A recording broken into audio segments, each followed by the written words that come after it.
Hello friends, आपका अपने channel sunshine पे स्वागत है।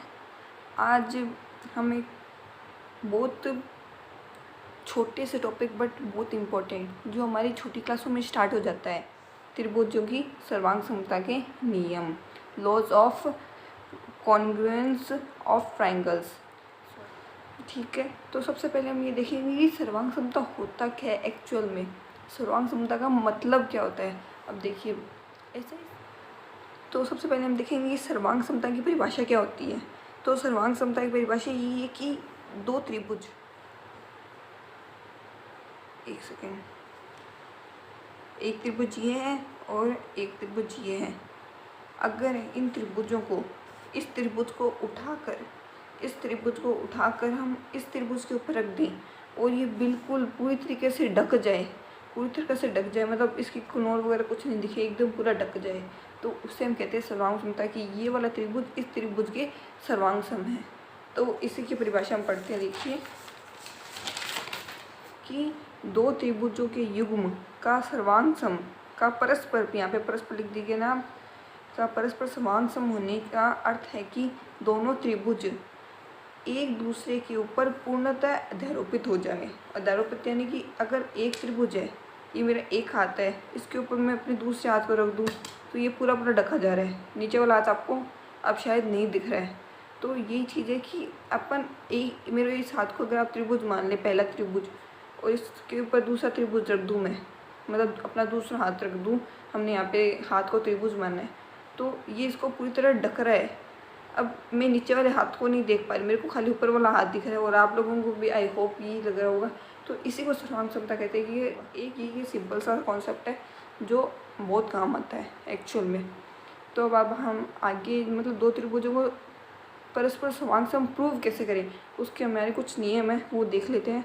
तो इस एक त्रिभुज को दूसरे त्रिभुज का सर्वांग सम प्रूव करने के लिए 4 नियम है टोटल, SAS, SSS और ASA और RHS। ये बहुत सिंपल से 4 नियम है जो भी हम आगे करेंगे। ठीक है, तो इसमें पहला नियम है SAS नियम, भुजा कोण भुजा नियम। इंग्लिश में से बोलेंगे साइड एंगल साइड लो। ओके, तो यदि दो, हम परिभाषा पढ़ लेते हैं, यदि किसी दो त्रिभुज की दो संगत भुजाएं तथा संगत भुजाओं के मध्य बड़ा कोण समान हो तो दोनों त्रिभुज परस्पर SAS नियम के तहत सर्वांग सम होंगे। तो देख लेते हैं। देखिए इन त्रिभुजों से हम समझते हैं।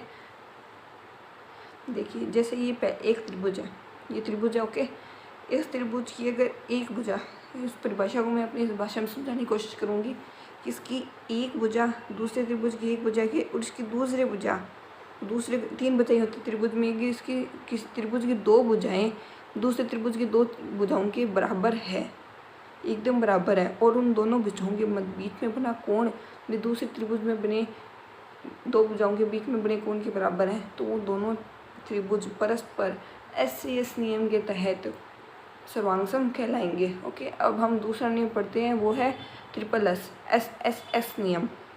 इसको हम हिंदी में बोलते हैं भुजा भुजा भुजा नियम, या इंग्लिश में बोल सकते हैं साइड साइड साइड लो।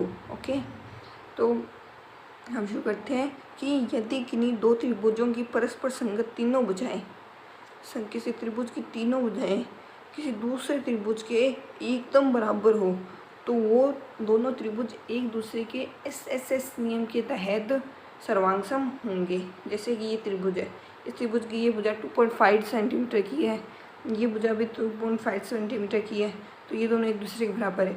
ये 3 सेंटीमीटर की, ये 3 सेंटीमीटर की है, तो ये दोनों भी आपस में बराबर है। ये 3.5 की है, ये भी 3.5 की है, ये दोनों भी एक दूसरे के बराबर है। तो इन त्रिभुज की तीनों भुजाएं दूसरे त्रिभुज की तीनों भुजाओं के एकदम बराबर है, तो इसको अगर हम उठा के इसके ऊपर रखेंगे तो ये पूरी तरह अध्यारोपित कर लेगा, हमें नीचे वाला नहीं दिखेगा, खाली हमने जो ऊपर रखा है वो ही दिखेगा। इसलिए ये दोनों त्रिभुज परस्पर SSS लॉ के तहत सर्वांग सम होंगे।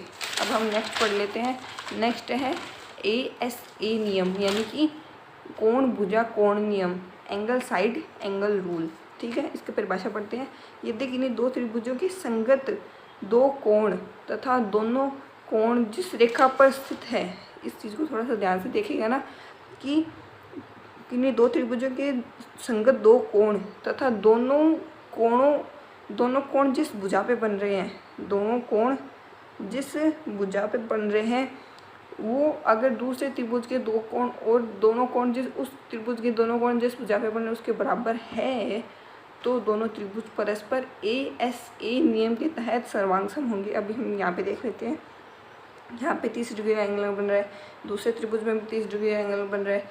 यहाँ पे 60 डिग्री का एंगल बन रहा है, दूसरे त्रिभुज में भी 60 डिग्री का एंगल बन रहा है। यहाँ पे भुजा 3 सेंटीमीटर, जहाँ पे दोनों कोण बने हैं वो भुजा 3 सेंटीमीटर लंबी है, और यहाँ पे जो दोनों कोण बने हैं दूसरे त्रिभुज में वो भी 3 सेंटीमीटर लंबे है। तो ये दोनों त्रिभुज परस्पर ASA नियम के तहत सर्वांगसम होंगे। अब हम आगे लास्ट और थोड़ा सा हार्ड आप मान सकते हो इसको, वो पढ़ेंगे। तो RHS लो, समकोण कर्ण भुजा नियम, right angle hypotenuse side rule. Okay, यदि किसी समकोण त्रिभुज के संगत कर्ण तथा उसके अलावा एक भुजा समान हो तो दोनों त्रिभुज परस्पर RHS नियम की तरह सर्वांगसम होंगे। तो ये देख लीजिए, जैसे कि ये है एक मतलब समकोण त्रिभुज ये है, एक समकोण त्रिभुज ये है।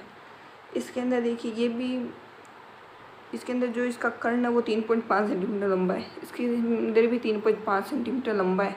कर्ण के अलावा कोई भी एक भुजा, कर्ण के अलावा कितनी भुजा है? 2 है ऑब्वियसली। तो इसके अंदर ये जो आधार है इसका 2 सेंटीमीटर लंबा और इसमें भी 2 सेंटीमीटर। तो ये दोनों त्रिभुज जो समकोण त्रिभुज है वो परस्पर RHS नियम के तहत सर्वांगसम होंगे। तो बस आज की वीडियो में इतना ही। थैंक यू, मिलते हैं नई वीडियो में।